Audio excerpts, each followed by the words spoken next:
Bonjour à tous, au sommaire de cette nouvelle édition de Cap Amérique, le malaise des musulmans américains.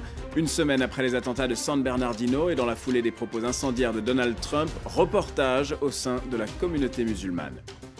La caravane du désespoir, sans nouvelles de leurs enfants depuis des mois, 39 mères de famille traversent l'Amérique centrale pour lancer l'alerte. De plus en plus de migrants disparaissent en essayant de rejoindre les États-Unis. Et puis après avoir baladé ses caméras 360 degrés dans le monde entier pour le cartographier, Google Street View s'attarde sur certains des plus beaux sites de la planète. L'escalade du Machu Picchu en quelques clics, c'est possible et c'est dans une dizaine de minutes dans Cap Amérique.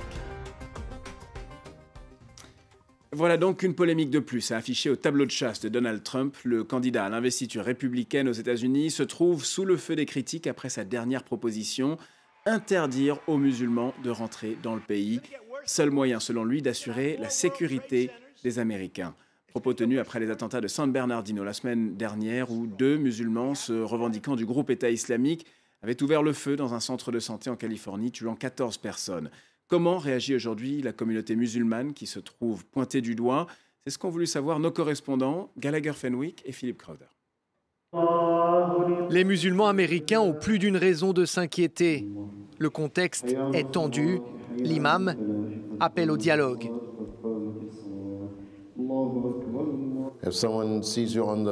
Si quelqu'un vous aperçoit dans le bus et cette personne a l'air nerveuse, saluez-la. Dites-lui « Bonjour, je m'appelle Abdullah ». Selon le FBI, cette mosquée a accueilli des fidèles liés à des attentats commis aux États-Unis, dont ceux du 11 septembre. Certains ici reconnaissent que la radicalisation est un véritable problème au sein de leur communauté. Ils affirment être en première ligne dans la lutte contre ce phénomène. Il y avait ce père qui a appelé le FBI quand il a su que son fils était radicalisé. Non, d'abord il a appelé l'imam. Habib Abbasi fait ses prières ici depuis des années. Comme les tueurs de San Bernardino, il est d'origine pakistanaise, musulman et bien intégré. Ce chauffeur de taxi fait souvent passer le même message à celles et ceux qui montent à bord. Quand on pose une question sur l'islam, je leur dis simplement que le mot arabe islam vient du mot salam, ce qui veut dire la paix. Quand on dit salam alaikum, on dit que la paix soit avec vous. Habib affirme qu'il n'a jamais eu d'interaction négative avec ses clients. Le président Barack Obama, dans son allocution, a demandé à ses concitoyens de ne pas céder à la tentation des divisions, avant d'ajouter que les États-Unis ne sont pas en guerre contre l'islam. L'époque où la gauche radicale tenait l'Amérique latine semble bel et bien révolue. La lourde défaite des socialistes vénézuéliens aux élections législatives du week-end dernier signe un nouvel affaiblissement de la gauche. L'équilibre politique semble être en train de changer à travers le continent, du Venezuela au Brésil, en passant par l'Argentine. Dans les rues de Caracas, on célèbre en dansant et en chantant la fin de 16 ans d'hégémonie du chavisme. L'opposition de centre-droit a remporté les élections législatives, mais qu'à cela ne tienne, pour Nicolas Maduro, le peuple vénézuélien reviendra bientôt dans le droit chemin de son mentor, Hugo Chavez. Ça va, ils ont gagné. Mais c'est avec notre vérité que nous ouvrirons de nouvelles voies. Vous verrez, le temps de la victoire reviendra pour la révolution bolivarienne. Main dans la main avec le peuple, avec l'amour et la loyauté envers notre pays et notre leader, Hugo Chavez. Le cas du Venezuela n'est pas isolé. Il y a à peine 2 semaines, le candidat libéral Mauricio Macri faisait un triomphe lors de l'élection présidentielle en Argentine, après 12 ans de règne des époux Kirchner. En Amérique latine, la gauche est en péril jusqu'au Brésil, où Dilma Rousseff, très impopulaire, est menacée par une procédure de destitution. Au début des années 2000, plusieurs gouvernements de gauche sont arrivés successivement au pouvoir dans un contexte de boom des matières premières. Un boom qui leur a permis de mettre en place une politique d'aide sociale, mais cet âge d'or a pris fin. C'est à partir du moment où le prix des matières premières s'effondre, en particulier celui du pétrole, que les ressources économiques dont bénéficiaient ces pays et qui permettaient ces politiques sociales ne sont plus possibles. Et à partir de ce moment-là, crise économique, inflation, remontée de la pauvreté et la population sanctionne ces gouvernements. Au Venezuela, comme en Argentine ou au Brésil, Difficile aussi pour les leaders de la gauche de passer après des chefs d'État charismatiques comme Hugo Chavez, Nestor et Cristina Kirchner ou Lula da Silva. Mais difficile aussi de porter le poids de leur scandale. Corruption de Petrobras, la plus grande entreprise brésilienne au Brésil, corruption du personnel politique en Argentine. On accuse l'entourage de Kirchner, de Cristina Kirchner, d'un certain nombre de pratiques un peu douteuses. La gauche se maintient encore dans plusieurs pays d'Amérique latine. Le président bolivien Evo Morales a été réélu sans difficulté l'an dernier. En Équateur et au Nicaragua, ses homologues jouissent encore d'une bonne popularité. Mais l'effet domino pourrait bien faire tanguer ces gouvernements. Depuis des semaines ou des mois, elles n'ont aucune nouvelle de leurs enfants, disparus alors qu'ils tentaient le périlleux passage vers les États-Unis. Un petit groupe de mères traverse en ce moment l'Amérique centrale, une caravane pour alerter les opinions publiques sur le sort des migrants enlevés, rackettés, peut-être tués, et ce dans l'indifférence générale. Le récit de Clément Bonnereau. Elles n'ont pas vu leurs enfants depuis des mois, mais elles restent unies.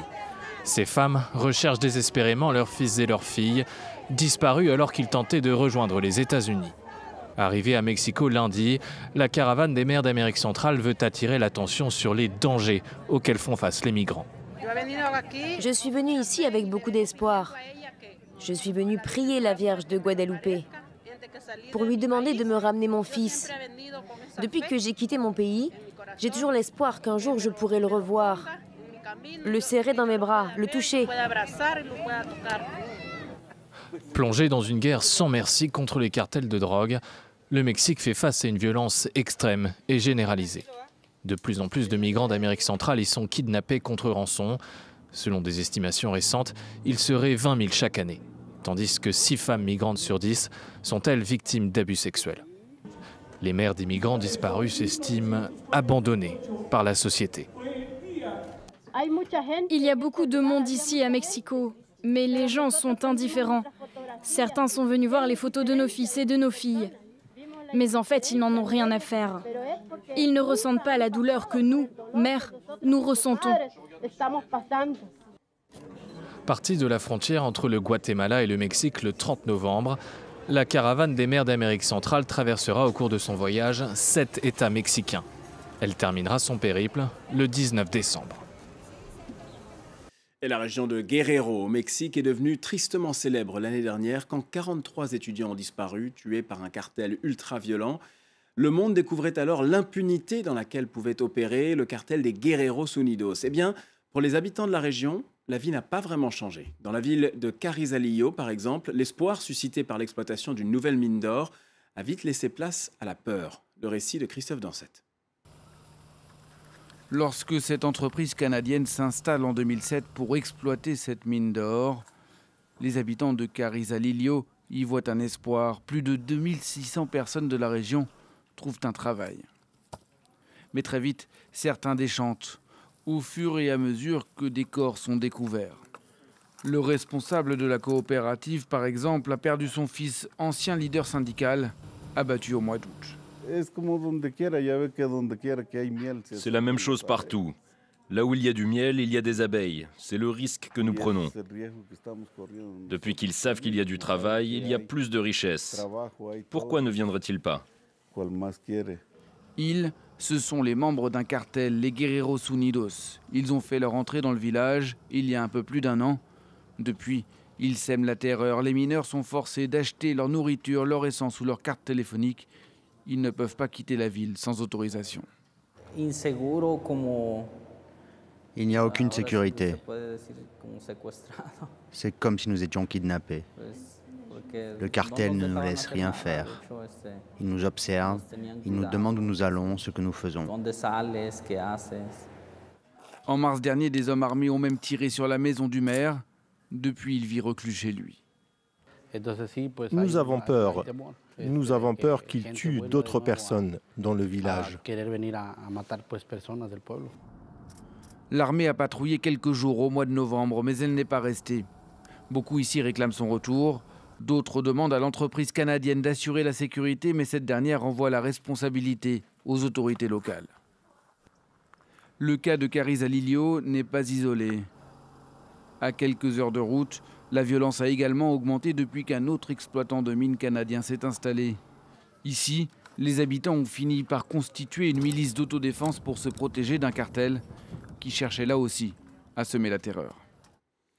Pour atteindre le sommet du Machu Picchu, il suffit désormais d'une bonne connexion Internet. Après avoir cartographié la planète entière avec ses caméras 360 degrés, Google Street View s'attaque au plus beau site de la planète et Inès Olagaray en est restée pantoise.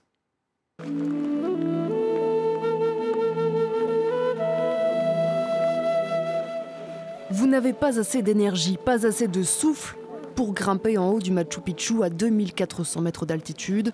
Une équipe de Google Street View a enfilé pour vous les chaussures de randonnée, le sac à dos et la caméra.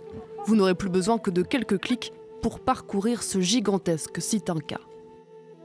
Ce sont les caméras que l'on met aussi sur les voitures de Google Street View. Le système est presque le même, un GPS, une batterie et des caméras. En tout, il y en a 15 pour filmer à 360 degrés. Pour un résultat convaincant, il faut donner un peu de soi et explorer le Machu Picchu dans les moindres recoins. Regardez à gauche, à droite et même côtoyer les lamas péruviens. Tout le monde connaît les images que l'on filme depuis les voitures sur la route. Mais pour beaucoup de gens, ce qu'il y a de plus intéressant, c'est ce qui se trouve en dehors des sentiers battus. C'est quand on sort de la route qu'on trouve le meilleur. Il a fallu 7 jours de prise de vue pour récolter toutes les données nécessaires et le résultat est saisissant. Le Machu Picchu, comme si vous y étiez, ou presque. Malgré la pluie et la fatigue, rien ne pourra remplacer la satisfaction d'y être allé soi-même. Et voilà pour cette édition de Cap Amérique. C'est la fin de ce magazine. À très bientôt sur France 24.